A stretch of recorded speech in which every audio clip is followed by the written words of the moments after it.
कैसे हैं आप सभी? मैं आशा करती हूँ आप सभी लोग स्वस्थ और प्रसन्न होंगे। आज हम हमारा पाठ नील गगन को पढ़ेंगे और समझेंगे। आइए शुरू करते हैं इस पाठ को। ये है पाठ 9 नील गगन। नील गगन का अर्थ होता है नीला आसमान। गगन यानी आसमान, आकाश। आसमान में क्या कुछ देखा, देखे चांद सितारों। अब आसमान में हमने क्या क्या देखा? देखे चांद और सितारे। आसमान में घूम रहे थे पंछी पंख पसारे।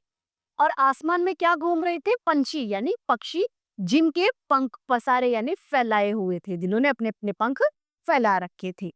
तो आसमान में एक हमने चंदा तारे देखे और आसमान में हमने पक्षी देखे। आसमान में बिजली चमके, बादल जल बरसाए।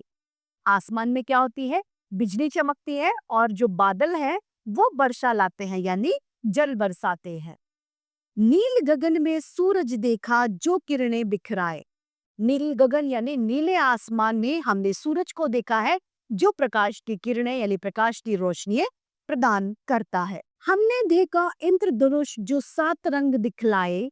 आकाश में हमने क्या देखा? इंद्रधनुष को भी देखा, जिसमें हमें 7 रंग नजर आते हैं। कुदरत के ये रंग देखकर मन में सब हर्षाए। कुदरत अर्थात प्रकृति।